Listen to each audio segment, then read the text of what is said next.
In order to save money on ski tickets, he asked his girlfriend to seduce the ticket inspector. He unzipped his girlfriend's zipper. He even pushed out her zipper, and she agreed. Parker walked up to the ticket inspector and started to seduce her. The ticket inspector was mesmerized. He finally said yes. On the gondola, they were so happy with their little advantage. Then they came back at night, but the ski resort was closing. The ticket inspector didn't agree. Dan started threatening him. If they didn't let him in, Dan was going to report him for making an exception. The ticket inspector had to agree. Unbeknownst to them, this would be their last ride on the gondola. Soon after, a colleague from the ski resort came to take over. The ticket inspector explained to his colleague that there were still 3 people above him, but at that moment, there were 3 people skiing down. The colleague thought there was no one on the mountain, so they pulled the switch and left. They were stopped in mid-air. They thought it was temporary, but when all the lights in the ski resort were turned off, they realized they'd really been forgotten.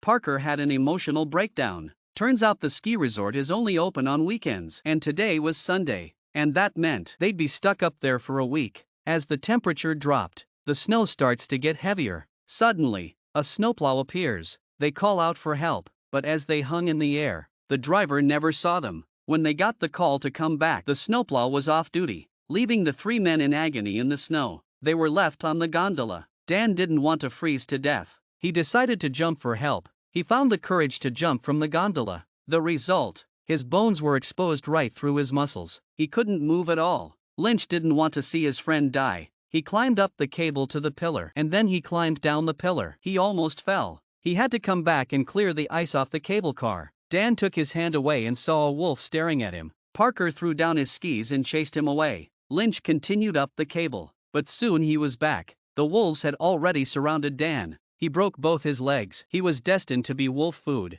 Parker cried as she listened to her boyfriend's screams. Soon Dan was eaten, and Lynch's hand was pierced by a cable. But that's it. The 2 of them had to keep each other warm. Finally, the sun came up. The slopes were clear. Parker woke up and found her hand frozen to the bumper. She tried to get it off. The flesh tore. She gave it a good tug, and the skin was ripped off. They were stuck on the ski slopes for a day and a night.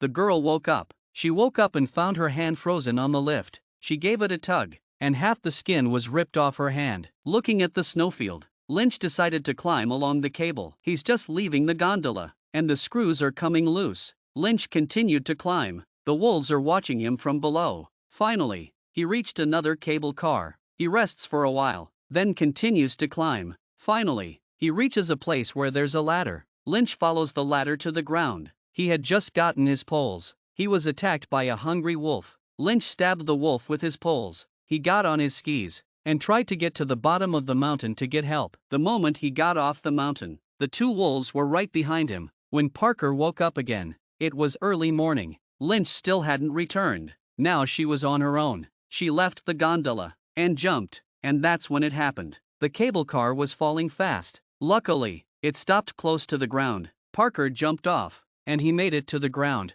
Suddenly, the gondola came crashing down, too, and it hit Parker in the leg. She crawled across the snow in excruciating pain. On her way, she came across Lynch, who had been eaten. It turns out he was already wolf food. She looked over her shoulder. A wolf was staring at her. Luckily for her, the wolves had eaten their fill. Parker was able to escape. She finally made it to the side of the road at the bottom of the hill. She passed out. She was found by a passing car. She survived. This story tells us not to take advantage of small gains.